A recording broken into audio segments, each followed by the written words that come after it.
Thank you, Tucker and Johnson. It's my pleasure and honor to make such speech tonight. And my title of speech is Pragmatism and China. And I just give a very, very rough outline with a big brush paint this painting. And okay. Probably you can enlarge. Can you enlarge the flame? Okay, sorry. More than a century has passed since pragmatism was introduced to China. This century and a half can be roughly divided into 4 stages. The first and the fourth are the most informative and also the focus of my presentation tonight. Phase 2 and 3 are transition periods, relatively simple. So this is a general survey. The first phase, pragmatism was introduced into China. Then second, politically criticized. Third phase, re-evaluated. Then last, serious studies. This is a general survey. Okay, as far as I know, the earliest appearance of pragmatism in Chinese was in the first issue of the Japanese magazine Education, published in Tokyo in 1906. Some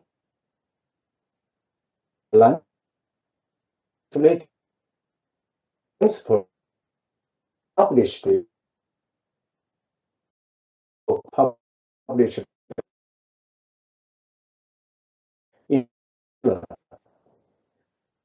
he called himself a pragmatist ever since he wrote that article. These were just some scattered introductions, and they did not attract much attention at that time. The true introduction of pragmatism to China and its enthusiastic reception occurred before and after Dewey's visit to China. So the first phase, introduced to China. This is some picture, and when Dewey visited China with some famous people, and most of them were his students at Columbia. This picture, the top right one, and very interesting. And for a long time, I couldn't find where it was taken. And until very recently, one day I went to a restaurant by the Western Lake in Hangzhou, and Xinxin restaurant. So on the hall of that restaurant, I happened to saw the picture. Then actually Dewey stay in that hotel in Hangzhou. So this picture was taken there with several his students. So this is some pictures. So Dewey's visit to China was not part of his original plan. In February 1919, Dewey and his wife traveled to Japan, giving speeches at the University of Tokyo. This was known to a group of his former Chinese students. On March 12, Tao Xingzhi, a famous educator, wrote to Hu Shi, one of the main leaders of new cultural campaign in China, proposing the idea of inviting Dewey to China. Hu Shi immediately sent an invitation to Dewey. Dewey replied to Hu Shi on March 27, agreeing to come to China, but he could only fix the time approximately, saying that he would return to Columbia University in September. On April 28,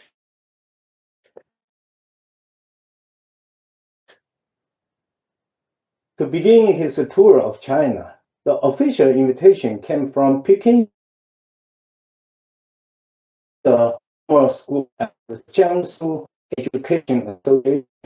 Wu Shi represented Peking University. Tao Xingzhi represented Nanjing Higher Normal School, and Jiang Lin represented the Jiangsu Education Association to welcome Dewey at the Shanghai Harbor. All three had studied under Dewey at Columbia University. So Hu Shi is the most important figure in this event. Yeah. According to the original plan, Dewey had 4 months in China, but he actually stayed in China for 2 years and 2 months. During this time, he traveled to more than half of China and made over 200 speeches. His speech collection was published before he left China, and it was already reprinted several times. This can be used to imagine how popular Dewey was in China. As Hu Shi said, since China came into contact with Western culture, no foreign scholar has had as great an influence on the Chinese intellectual circle as Mr. Dewey. Cai Yuanpei, the president of Peking University, called him the Western Confucian. Even in Nanjing, there is a high school named after Dewey. This is some lectures Dewey met in China. Yeah. So Dewey's visit was of great significance to the introduction of pragmatism into China. Articles introducing pragmatism appeared in many newspapers and periodicals. The Beijing Times, Chen stood out among them, publishing almost all of Dewey's speeches. Meanwhile, various studies and introductions about Dewey filled the pages of newspapers and periodicals. According to the relevant statistics, during the main force period, the number of articles introducing Dewey ranked first when compared with the number of articles introducing other Western philosophers. These introductions were at the preliminary stage. And accepted this problem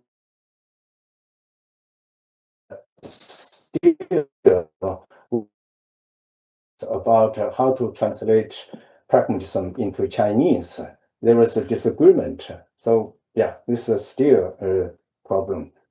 Because in Chinese, pragmatism, 实用主义, it's easy to be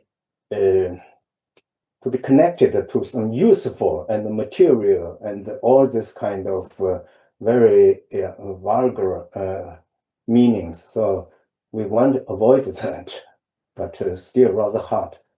During this period, Dewey's representative philosophical workers such as Reconstruction in Philosophy, Experience and Nature, and the Quest for Certainty had not yet been emerged. Among Chinese scholars, Hu Shi was the one who understood Dewey most thoroughly.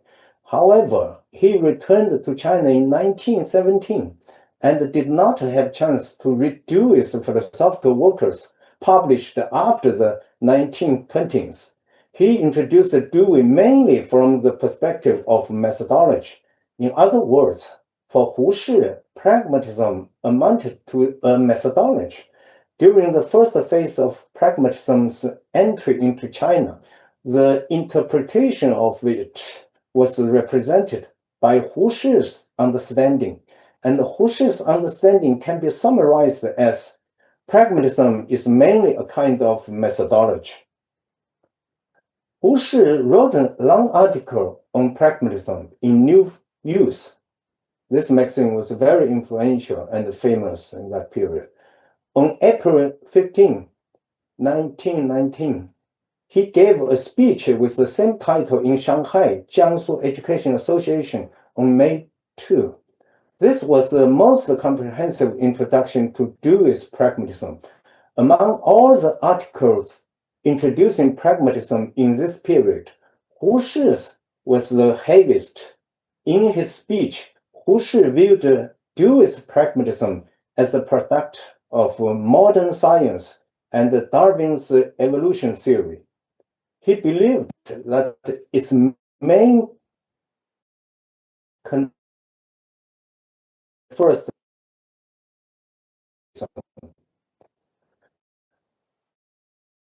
Hu Shi attached the most importance to methodology and how to apply this methodology to his Chinese classicals, he paid little attention to the other two. This is a Hu Shi application of pragmatism in his researchers. Yeah. According to Hu Shi, the experimental method at least has three characteristics. First, starting with concrete facts and conditions. Second, regarding all theories, ideas, and knowledge as a provisional hypotheses, which are not divinely inspired. Third, testing all theories and ideas by experiment, and the touchstone of truth is experiment. Pragmatism was reducible to method, which was particularly needed in China's intellectual and academic circles at that time. As Hu Shi put it, new methods are especially what our Chinese intellectual world needs most at present. The application of specific propositions is limited, while the application of methods is infinite. Although Mr. Dewey has left, his methodological influence will endure forever, and its future impact may exit even our boldest imagination.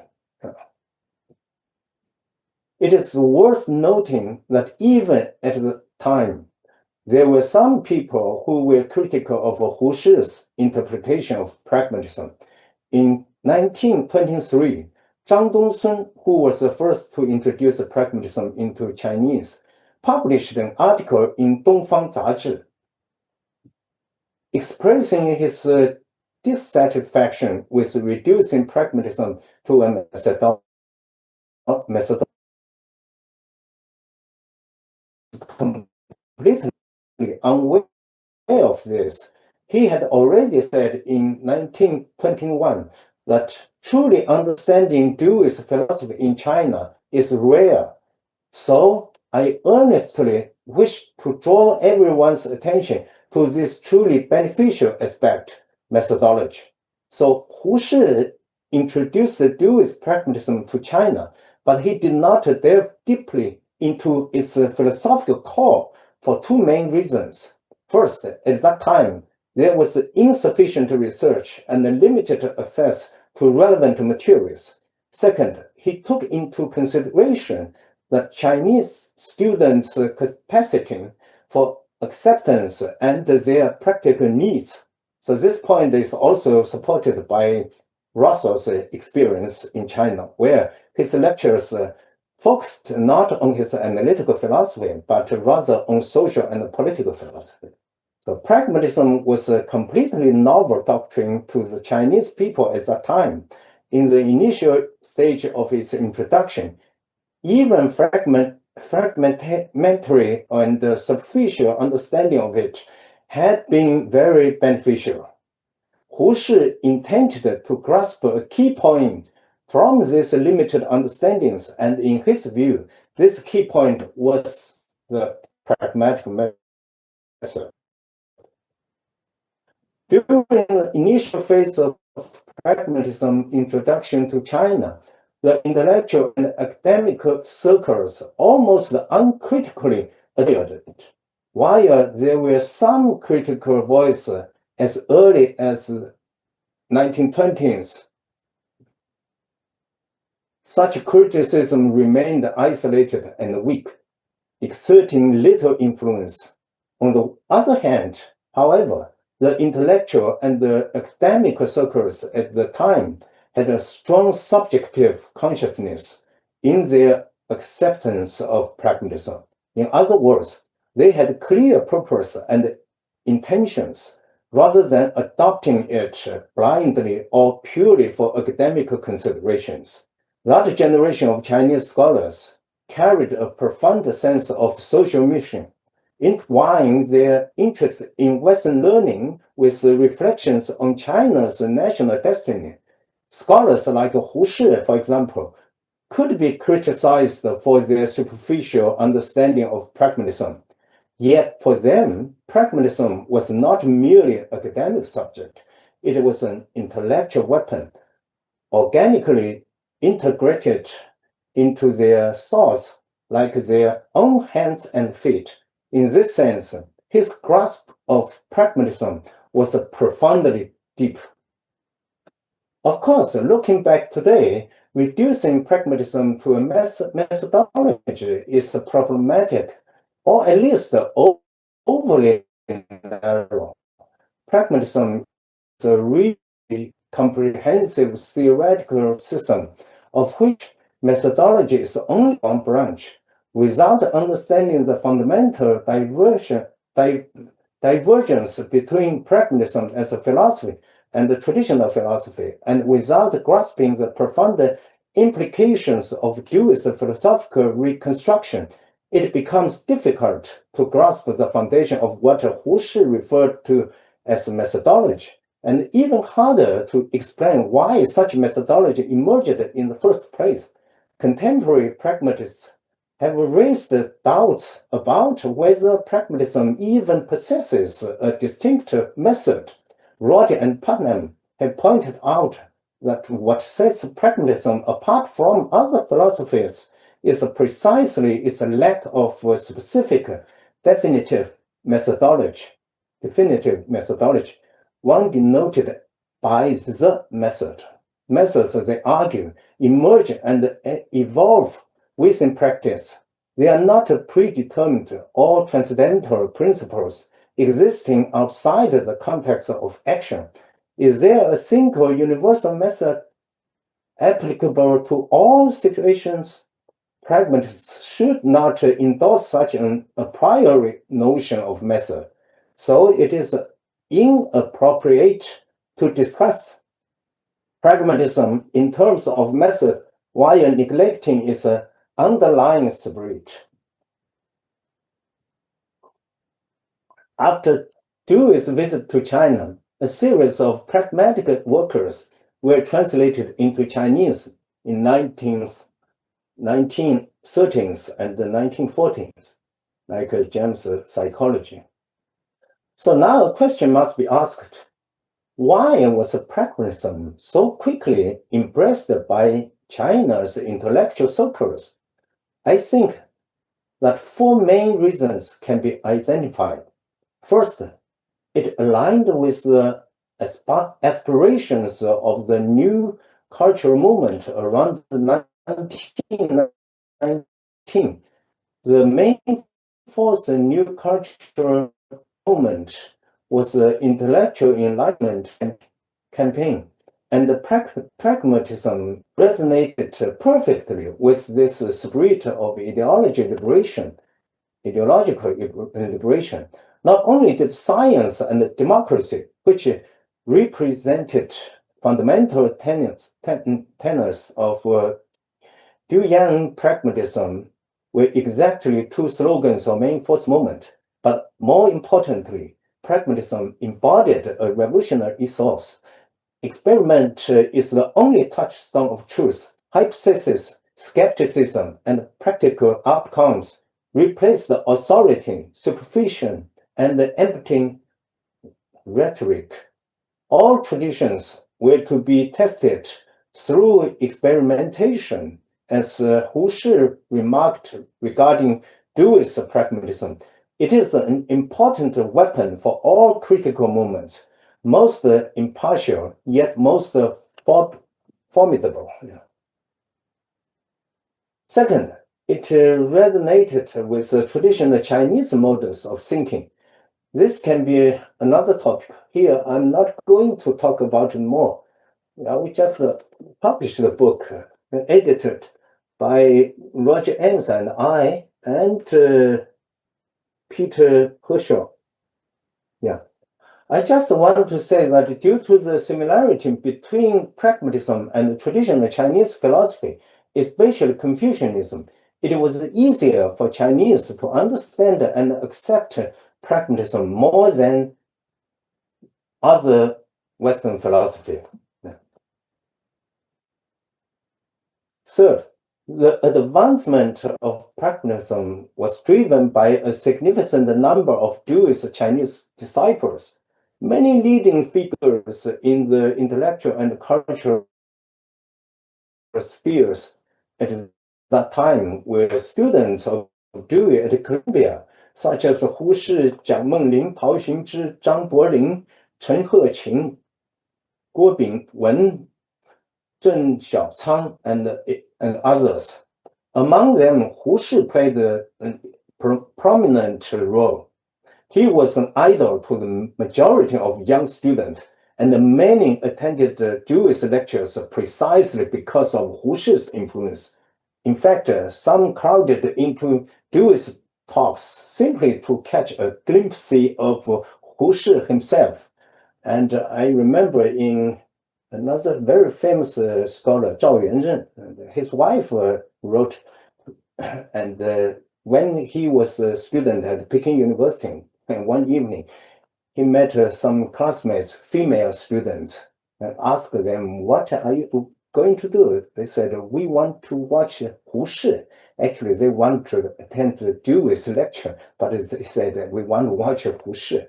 Hu Shi, handsome and also very young and leader. So, fourth, Sino-American relationship was in a friendly phase at that time. Both the US government and the public showed support and goodwill toward China. Cultural exchanges were also frequent, with several universities established by Americans in China, which fostered a positive impression of the United States among the Chinese people.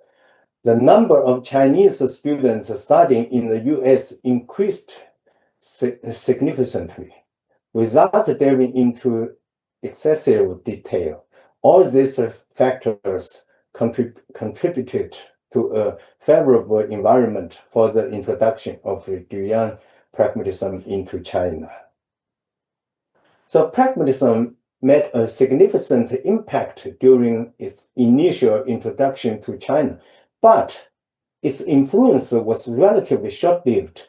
With Dewey's departure, it quickly faded from public vision, particularly after the 1930s, when Marxism gradually gained prominence among intellectuals, eventually supplanting pragmatism. Following the Communist Party's rise to power, the first phase of pragmatism in China came to a complete end. So why did this happen? I would like to highlight 2 points. First, pragmatism is both revolutionary and conservative. Its revolutionary nature made it highly popular during the main force period, while its conservative aspect ultimately led to its replacement by Marxism. During the main force era, people initially recognized the revolutionary side of pragmatism. However, it soon became clear that another foreign theory, Marxism, was even more revolutionary and better suited to China's needs. After the Opium Wars, Chinese intellectuals were eager to find a path that could liberate China from poverty, backwardness, weakness, and division. This urgency grew even more pressing in the 1930s as the nation faced the escalating become pragmatism as reflection toward social seen as too much and restrained from further challenges of the time. In an era where national salvation overwhelmed enlightenment, it is sidelined by Marxism on the historical stage. Furthermore, the initial introduction of pragmatism in China is inextricably linked to the name of Jiang Dewey and Hu Shi. When discussing the rise and in China, main figure Dewey with eloquence, relying heavily on Hu Shi's advocacy and promotion to extend his influence. Thus, it can be said that Hu Shi played a pivotal role in the first phase of pragmatism's presence in China. As mentioned earlier, he was the leading figure in the New Culture movement, a prominent academic star, and exerted tremendous influence on young students. However, beginning in the early 1930s, following Japanese militarism provocations, nationalist fervor to save the nation from subjugation grew increasingly intense. Adhering to his consistent Ibnist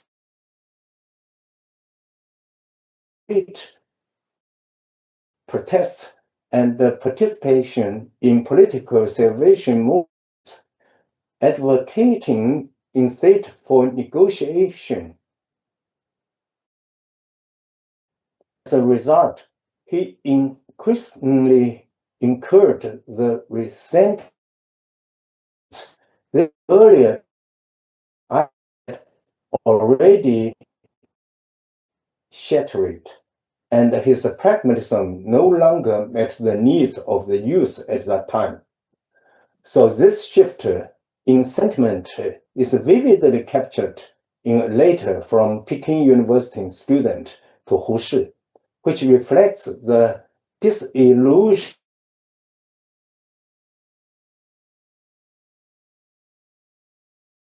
later, started. After the signing the Tanggu Agreement, that is a local government signed with the Japanese military side about Hebei province's area. Let Japanese troops stay there and play roles. Okay, after the signing the Tanggu Agreement, you once defended it. Now, have you gone so far as to justify the actions of those the deranged militarians who are selling out the entirety of North China, driven by patriotic fervor? We cry out in anguish to awaken our fellow students. Can you really call this improper? Can you label this as an act of transgression? If you consider this unacceptable, then you are truly out of your mind, a damned parasite in the education world. Character is even worse than that of ignorant laborer. Only rough methods are fitting to deal with someone like you. Damn you. Do you think you can remain the Dean of the College of Arts at Peking University after North China is sold to Japan? How can you have the heart to suppress and harm a few passionate young students? What good does it do you, even if you manage to stifle our boiling patriotism? How can your conscious spirit consider this a warning? If you tear down any more patriotic notice from now on, we will break your legs and turn you into a crippled dog. Don't say you weren't forewarned. Sincerely, your future killer, December 10th. So this letter, written in 1935, illustrates how Hu Shi, once widely revered during the main force period, had by then fallen from grace. Under such a circumstance, how could the fate of the pragmatism he championed have been any better? Okay, then I start the second phase. Pragmatism was marginalized as in middle 1950s to early 1980s. This second phase of pragmatism in China can only be described as a forefront phase. Compared to its enthusiastic reception during the main force period, pragmatism now plummeted from the heights to the depths. Criticizing pragmatism and Hu Shi became necessities of the time, driven by political demands, ideological needs, and the shift towards alignment with the Soviet Union. There was a war between China and the US in Korea, in whole Korea, Korea War. So after the split, take each other as enemy. The large-scale academic critique of pragmatism officially began in the mid-1950s. On December 2, 1954, the Chinese Academy of Science and the Chinese Writers Association decided to convene a conference in Beijing to criticize Hu Shi's philosophical thought. Subsequently, working committees were established in province and cities such as Beijing, Shanghai, Jiangsu, and Jilin to guide the campaign. By January 1955, the critique of criticism had fully unfolded across the entire intellectual and cultural sphere.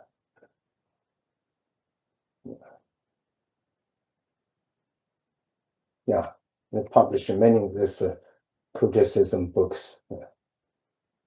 Actually, not so much worth talking about because it is a mainly political movement.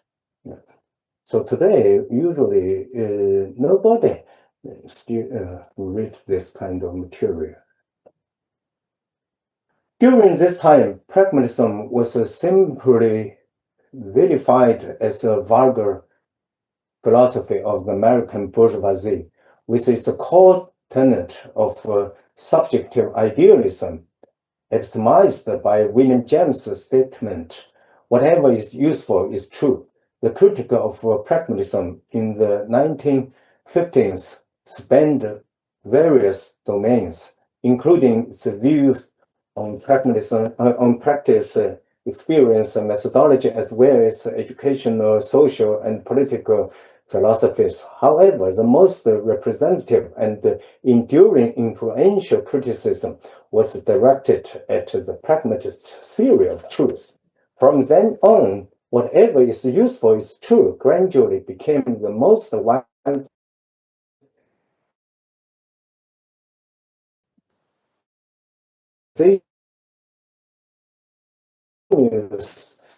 to share of pragmatism both inside and outside academic circles to this day. Therefore, I present interpretations of pragmatism as one of to a subjective idealist view of truth encapsulated in the slogan, "Whatever is useful is true." This is the most influential understanding about pragmatism, unfortunately. And today, still many people think pragmatism as a kind of view of truth. Okay, I will not talk about this in detail. And for the purpose of critique, many pragmatist books were translated. Yeah, some very important books. Yeah, Wayne James and John Dewey. Yeah.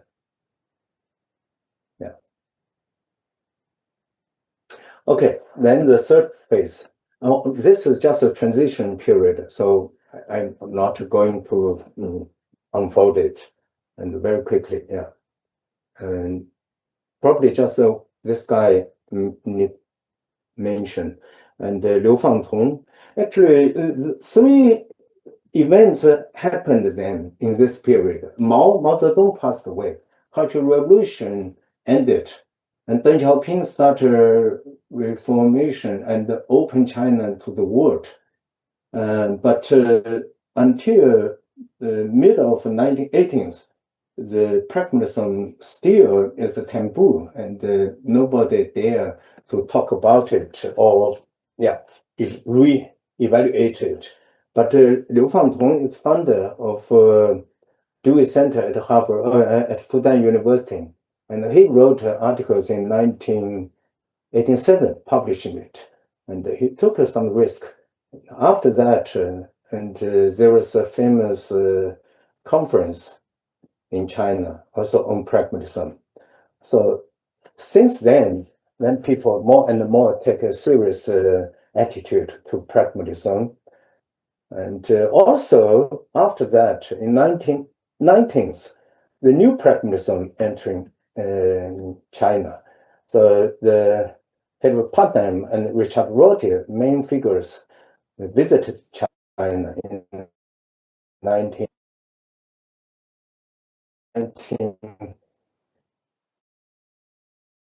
We started to serious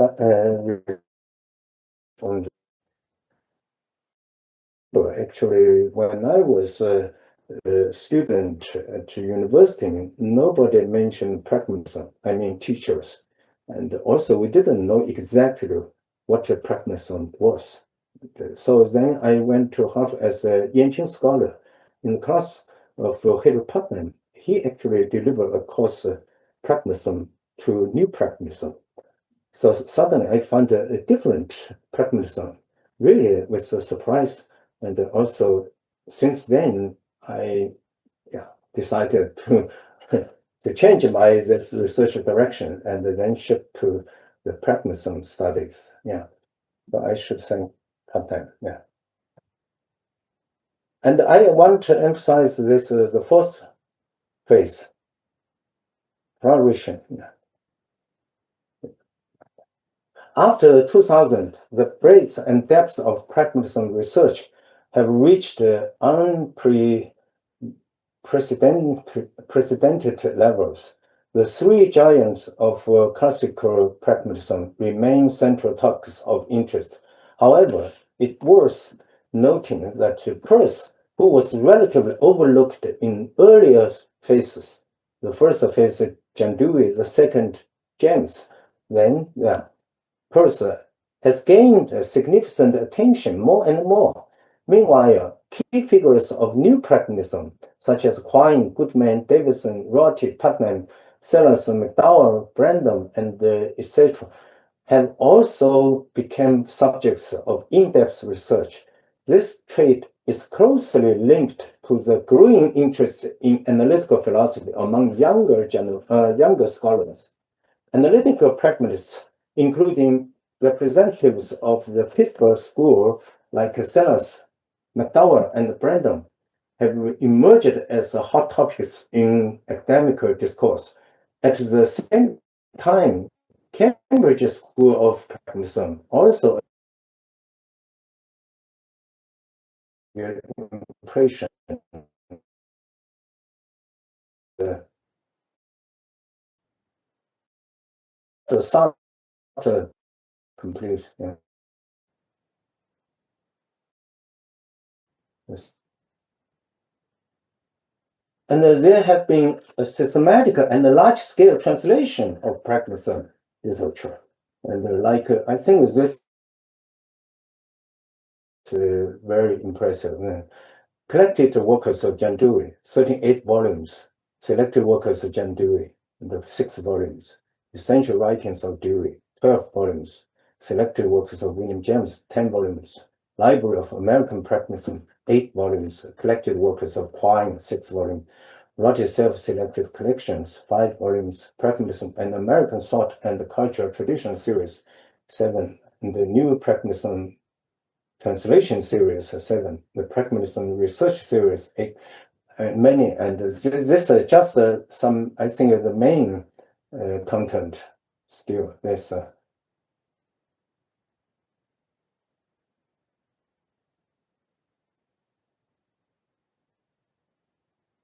yeah, this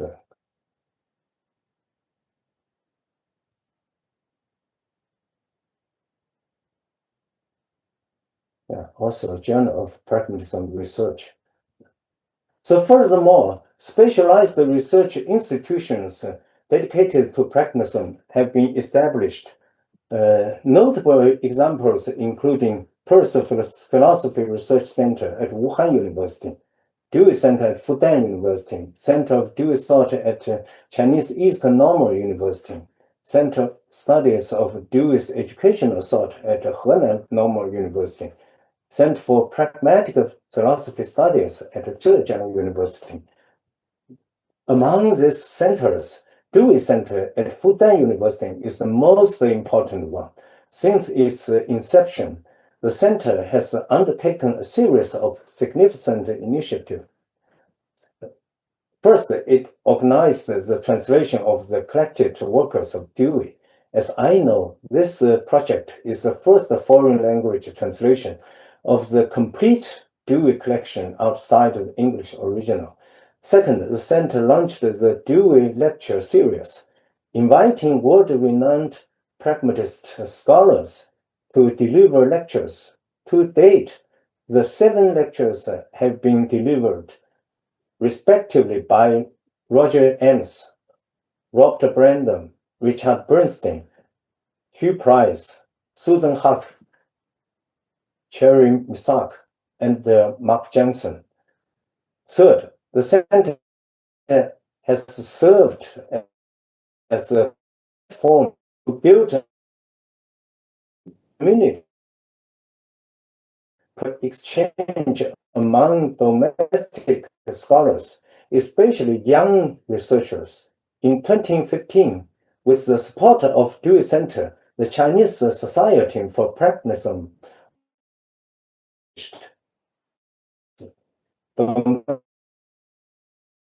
conference pragmatism and has so far hosted 10 national and 2 international pragmatism conferences.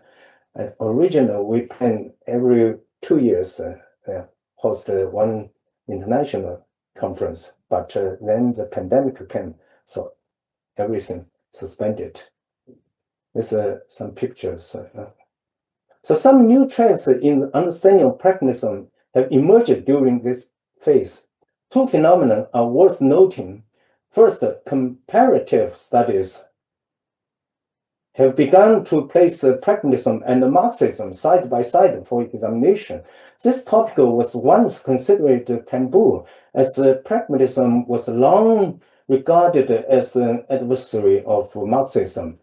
Now, however, it is proposed that pragmatism and Marxism belong to the same camp in challenging the traditional philosophy, a significant shift in perspective.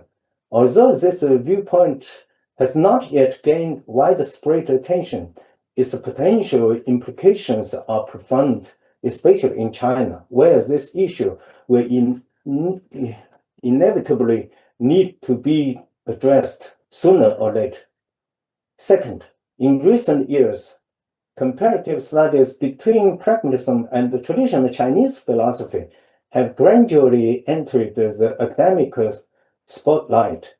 Identifying similarities between pragmatism and traditional Chinese philosophy is not a new idea. It was suggested quite early on, but detailed research in this area has only begun in recent years. This work was initially promoted by Roger Ames and David Hall. Now it also has attracted more and more Chinese scholars. These 2 comparative approaches have placed the Chinese, Western, and Marxist philosophies on a shared platform for dialogue, with pragmatism serving as a mediator, bridging the 3. Finally, I would like to particularly during reputation has emerged with the growing influence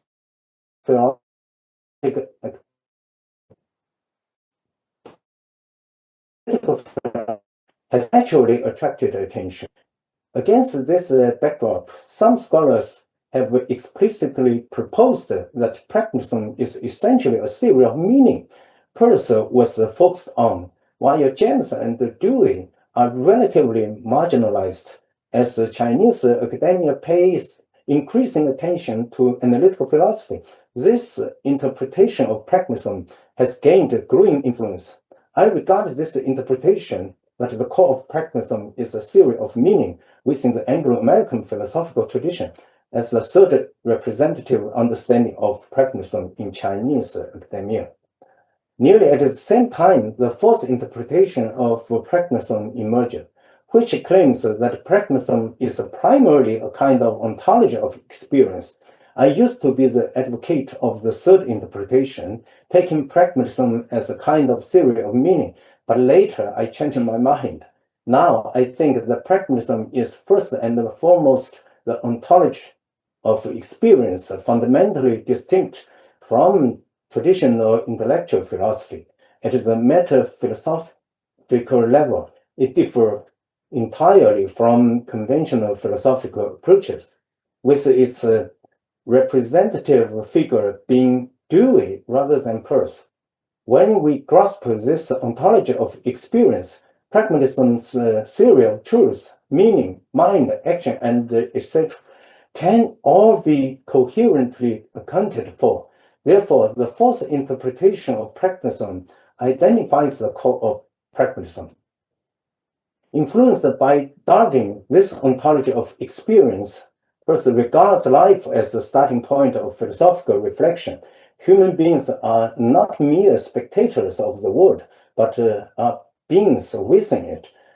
Second, views the interaction whole of humans and their environment as what constitutes reality, wherein the world reveals itself through such interactions. And third, interpret the series of classical dualism as a functional distinctions for navigating life. Knowledge is no longer the subject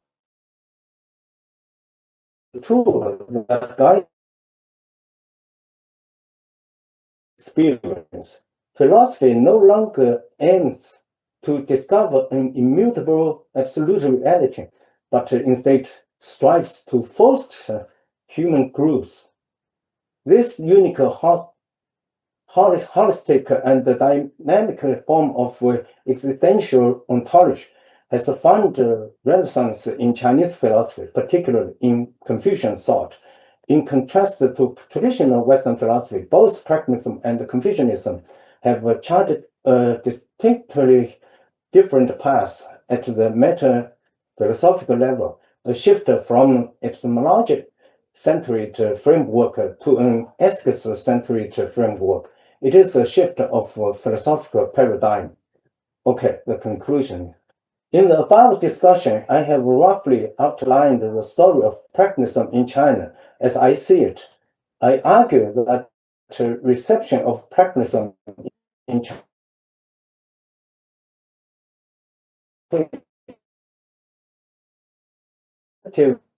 in terms of what pragmatism is have did.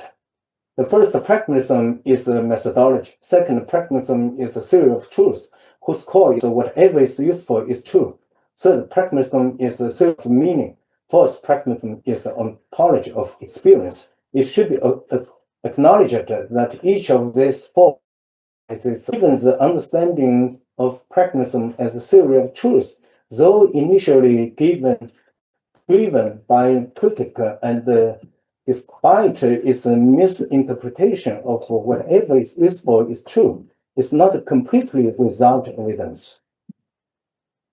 Again, my inclination is that the fourth interpretation for pragmatism, in my eyes, first of all, represents a fundamental gestalt shift at the meta-philosophical level, from which its various specific doctrines can be deduced. It is the ontology of experience that embodies this transformative shift. Thank you.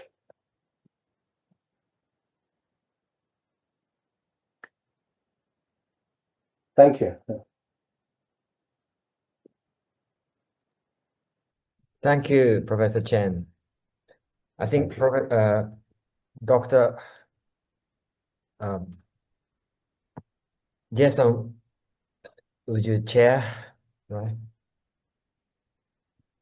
So thank you very much, Professor Chen. Now we're going into the question and answer session. Anyone have some questions for Professor Chen? Yes, Ryan. Well, yeah, thank you so much for this talk. This was super interesting. And yeah, I learned a lot. I didn't know any of this history, so it was super. Could you speak a little slowly down, because this internet seems not so stable. Yeah. So please, a little slowly down. Yeah. Thank you. Yeah, for sure. Yeah, first, yeah, thank you for this talk. Yeah, it was really interesting. I hadn't heard any of this history before, so really interesting. I guess I wanted to ask about, so in sort of, telling the historical trajectory of Hu Shi's pragmatism, and the idea that sort of the core of pragmatism was methodology. There was a sort of quick philosophical critique with reference to Putnam, and I forget who else, that a conception of sort of the core of pragmatism being methodology couldn't work because, the circumstances might shift, and so the needs for the different methodologies might come about, and so you can never pin down a single methodology that could be affixed to pragmatism. And it just seemed to me that that argument was based on methodological considerations. Like it seemed to me that if you want to articulate really that argument, it has to do with a particular methodology that, what a philosophical theory should do has to be, I mean, I don't know exactly how to articulate the methodological commitments that's driving that argument. But it seemed to me that that argument was actually stemming from a pragmatist methodological commitment. So just, to put my cards on the table, I'm actually sympathetic to the first conception of pragmatism. Not to say it's incompatible with the one you endorsed, but yeah, I wonder if you could say a bit more about, what your sort of philosophical reasons for opposing that first conception of pragmatism is. I mean, actually, you are simply with this first interpretation of pragmatism as a methodology. And I think that it doesn't mean methods should not be emphasized. But if you reduce the pragmatism only into a kind of methodology, why pragmatism has this kind of methodology? Behind that, there is, the ontological foundation. And this shift already happens, then we can understand that this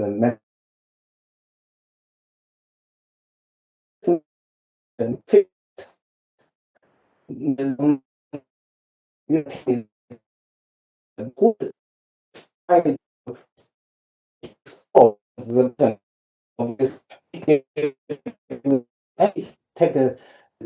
in his words, two attitudes. One is genetic, attitude. So whenever we did research, whenever topic we talk about, we should always keep that in mind. We should take this perspective from historical perspective and from experimental perspective. I think this is good. This is not bad. But you cannot reduce pragmatism only to this. And it's much, in my understanding, much more comprehensive than this. And why is this kind of attitude, in his words, come out to be this the methodology called? And because this shift already happened. And so this is the reason I dissatisfied with this. I think it's too simple and simple. Yeah. And then the partner also said actually wrote it. I don't and probably I should find that place and where partner pointed out. Said actually that this is very characteristic as a pragmatism and relax this.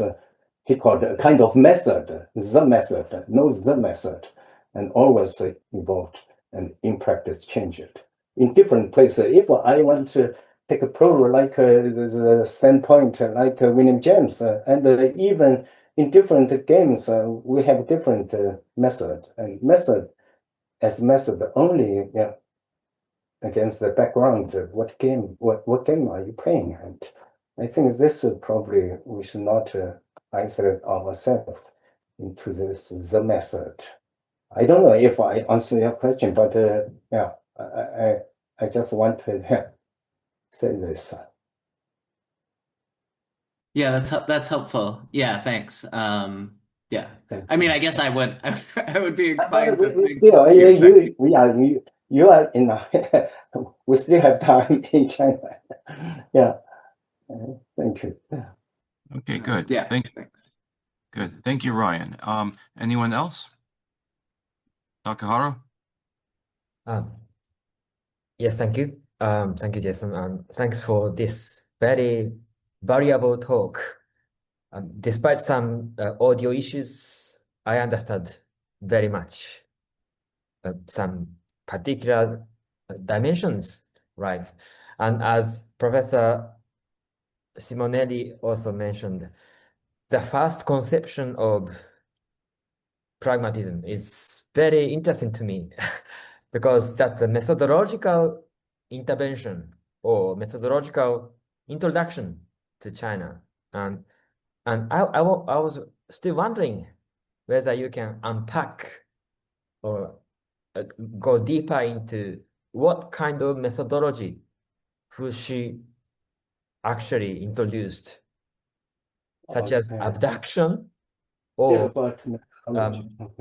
what exactly did he impact the early 20th century China? Actually, before in my speech in Chinese, there is a citation from Hu Shi about this details of methodology, and he very interesting. And actually, when he said we should pay more attention to the methodology, he said especially he emphasized experimental attitude. He said two, actually, one is a genetic, another is experimental. And if we take this experimental attitude, Hu Shi want to say, actually, we can ask it. And all this so-called teachings or all this kind of lessons from the ancestors, from wherever they come from, actually we cannot take it as authority unless it passes the examination of practice, experiment, he called. So then he asked three questions. I think at that moment, Hu Shi's main target is against the old traditional culture, old superstition about the authority. So he asked, and just because it's old and his own word, because it is word old, then we should follow it, or because it comes from some.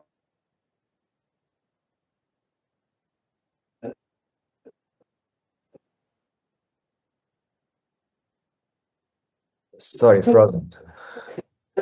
To deny, to destroy, to destroy old tradition. So that impacted huge impact on that young students and young generations. This kind of liberation. So experimental is only a touchstone of truth. This slogan actually appears in Chinese history last century twice. The first is a main force period, main force movement period. Hu Shi signed it. Yeah. And then during Deng Xiaoping's reformation after Cultural Revolution, we open to the world. He want to open China to the world. Then, because many people take Mao's words as authority, so this you cannot do, that you cannot do. Then Deng said, okay, what is the criteria for truth? The practice is the only touchstone for the truth. Very similar. This, so I mean, they are not a completely pure academic topic. Actually, like Hu Shi and this kind of scholars, they feel they have this kind of social reform mission. So they take this as methodology. I think they have their own implication there. Yeah. So, yeah. So just a quick follow-up. The methodology which Hu Shi introduced was largely or greatly Deweyan methods rather than any other pragmatists. Or yeah, I think he was much influenced by Dewey, I understood. But in a more general pragmatist methodology or not, I was wondering, because you mentioned new methods, not method, not a singular term on the slide. On one slide, I think you wrote new methods. So there are several types of methodology which Hu Shi introduced, and I guess that was, I believe that was a very analytical approaches to philosophy, or which was not yet taught, right? That was very new ideology at the time. So even truth, the concept of truth, as you touched on, is very new, right? Truth and falsity. Brothers, yeah. Yeah, it's totally different. So yeah. So because Dewey was so much influential in China compared to Japan or even South Korea or any other Asian countries. So just a follow-up question is why Dewey was really went into the philosophical minds of Chinese scholars. Yeah. Why do we? Yeah. Why do we particularly? Not necessarily just he came to China, but also his philosophy is very compatible or has some high affinity with China, right? Yeah. Yes, and I mentioned actually, and on one hand, in that period, the situation, and I think very good for introducing Dewey into China, because during the liberation movement, and they need this pragmatism, Dewey's methodology, and sounds in Hu Shi's understanding sounds very, very revolutionary, and they didn't take any authority as authority unless it can pass the test in experiment or practice. So this is very good to those intellectuals. And second, I think, second is, and according to traditional scholars, Chinese scholars, the Confucianism, this kind of thinking way, very compatible with Dewey's pragmatism. And they can find many similarities. I think the first, both of them emphasize life so dramatically. Compared with traditional philosophy, they take a human being as a spectator of the world. But no matter Dewey and Confucian, they emphasize life and how to become the human being, the most important. And both of them put a human being not as an atomic being, but in the society, in the tradition, and so Confucianism emphasizes Li. It's just like Dewey did not care about the individualism. No, his individualism is under the background of society. This is very much the Confucianism, and also know this kind of dualist thinking way, and both of them. So when the Dewey's philosophy was introduced to China, immediately, very quickly, for them accept this. And later, Marxism came to China, not because this group of scholars quit Dewey's philosophy, just because another group of intellectuals replaced this group of intellectuals. The older the intellectuals was replaced by the younger, more radical, more revolutionary, and the communist scholars. But at that moment, China needed them, and cannot wait. So this, I think, both reality and theoretically, they became easier for Chinese scholars to accept John Dewey's pragmatism. Thank you. A very clear answer. Thank you. Yeah. Yes, very clear. Professor Chen, your whole presentation answers have been very clear in this. Other questions or comments?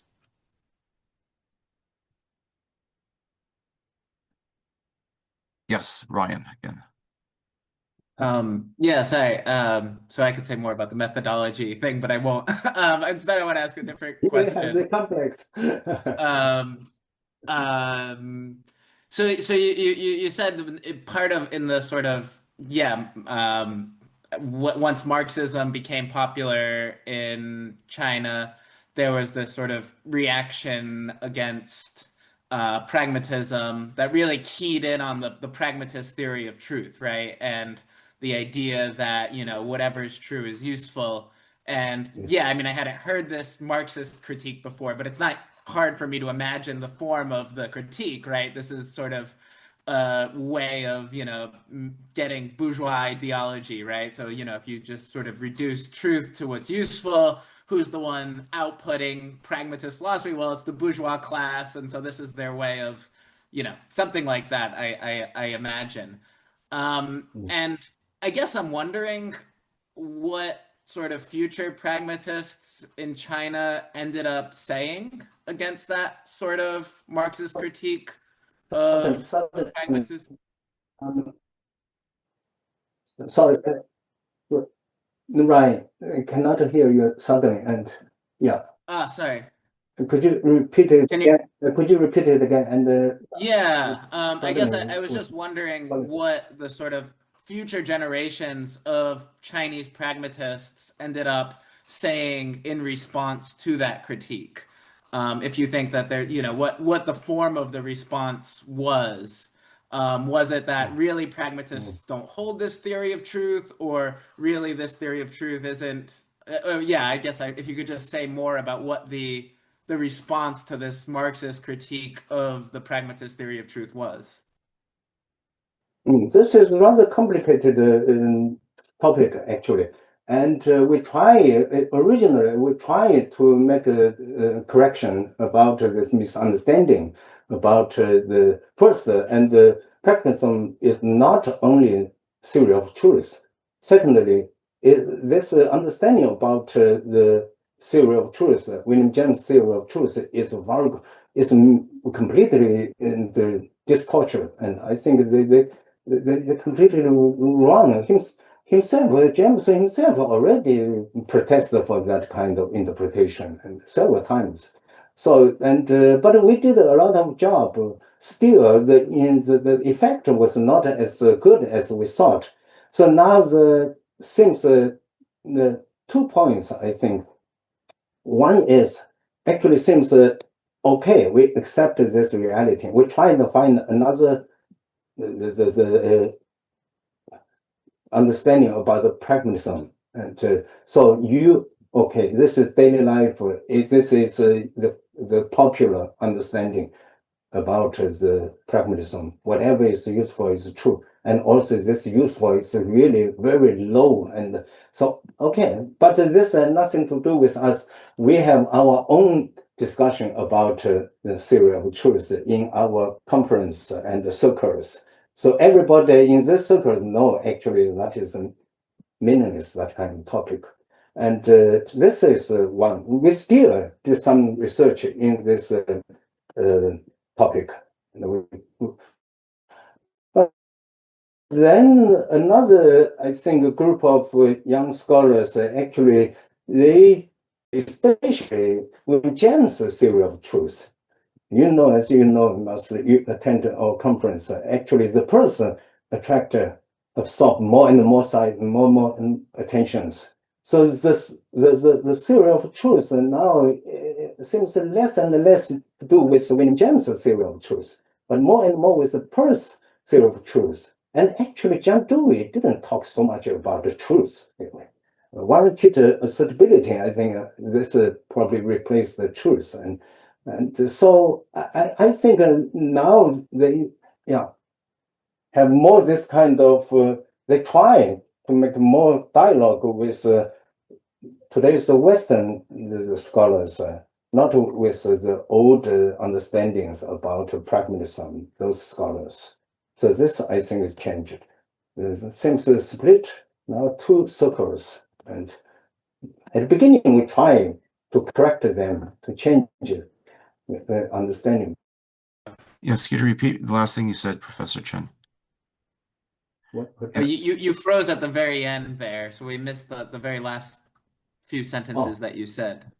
Two sentences. Actually, now today in China, it seems there are two circles, and one is you can say layman, and they didn't know, and they are not a researcher, and they just repeat, and so you cannot change their mind about what is pragmatism and what pragmatism is.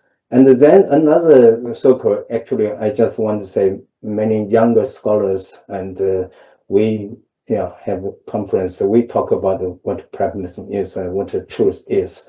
This is very different two words, and not in today China. I don't know in Western if it's similar. And also I said that I think probably already got it. And also William James' theory of truth was not stressed, not emphasized so much as the second phase.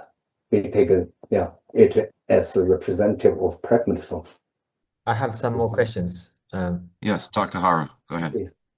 Okay, just a quick, more minute questions, but because I'm working on the early reception of pragmatism and also utilitarianism, because the theory of truth, utilitarianism, I think it's also earlier, right? Because Yang Hu, the who went to London, was earlier to introduce by translating many books from the West.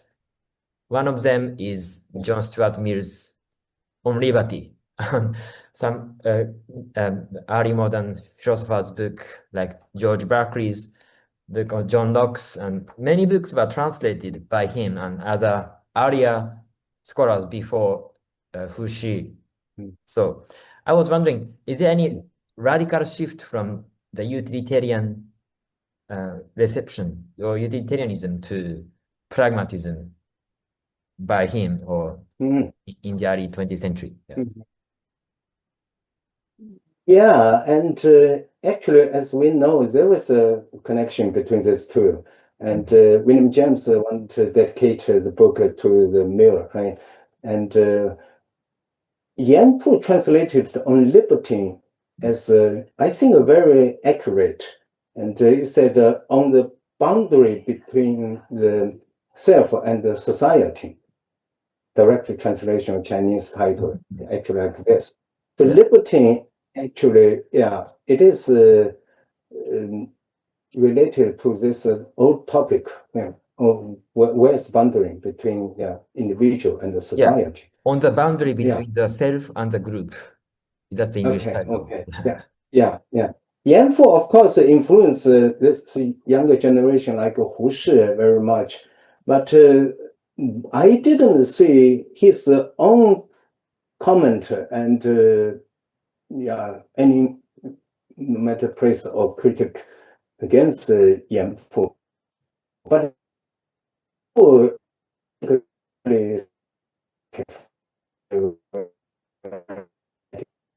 yeah. So this is very interesting. In today's China, actually, businessmen, they came to this philosophical class during the weekends, and but during the weekdays, they worked as a utilitarian and practiced, and they make money. They emphasize the practice, and but during the weekend, they want to self-cultivation. They want to, anyway, they want to be lifted up. But actually, we recognize there is this empirical movement or tradition, including utilitarianism and pragmatism. All of them came from the England tradition or British tradition, the empiricist tradition. And so this tradition was overlooked for a long time in China. But today, actually, we want to put them together and then give a class to the society. Many businessmen have strong interest in that. So that means they did utilitarianism advocate, but they dare not speak it out. So they just cover their own the intention. Yeah. So now we want to have this kind of class and the utilitarianism, pragmatism, together, and also conservatism, and empiricism together, and I think if facing to the traditional philosophy, I mean metaphysics tradition, and all of them belong to the same line. They emphasize experience and gradual change, and this kind of material concern. Many this kind of the same concerns, and not just the rationalism. What they emphasize that kind of. And about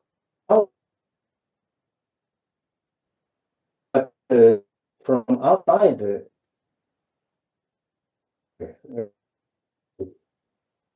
between the two. In the future, we want to do this more. And then now, and actually, there is a interest in utilitarianism. He just introduced Benson, the collected workers translation, and just to finish that. Also, he just published an article talking about the translation of pragmatism in China, this history. Very, very good article, but he is a utilitarianist scholar. And in the future, probably I can pay more attention on this topic. Then we can have further discussion about it. Thank you. Thank you for your answer. Thank you. Okay, any other questions or comments? Because I think we're coming to a close here, actually. Yes. Yes. So, Professor, is this paper? Oh, sorry. Go ahead, Ryan. Go ahead. I was just going to ask if this paper was published somewhere, or if you have a,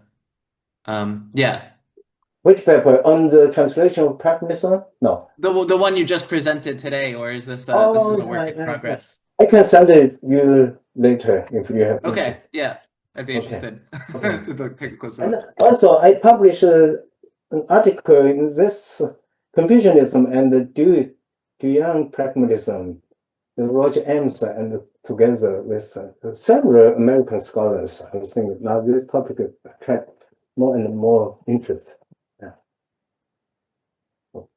You're also welcome come to the Zhejiang University again. Then we can have, yeah. Excellent, excellent, very good. So, By the way, I want to send invitations here. All of you are very welcome to the Center of John Dewey at Fudan and also at Zhejiang University. We have Pragmatic Philosophy Center. Yes, I would be delighted to visit both centers. Yeah. Okay. Yeah. Yes, it's a wonderful offer. Definitely. Yes. Okay, so thank you, Professor you. Chen, for this clear and detailed, provocative overview of pragmatism in China. On behalf of everyone at APN, we really appreciate it.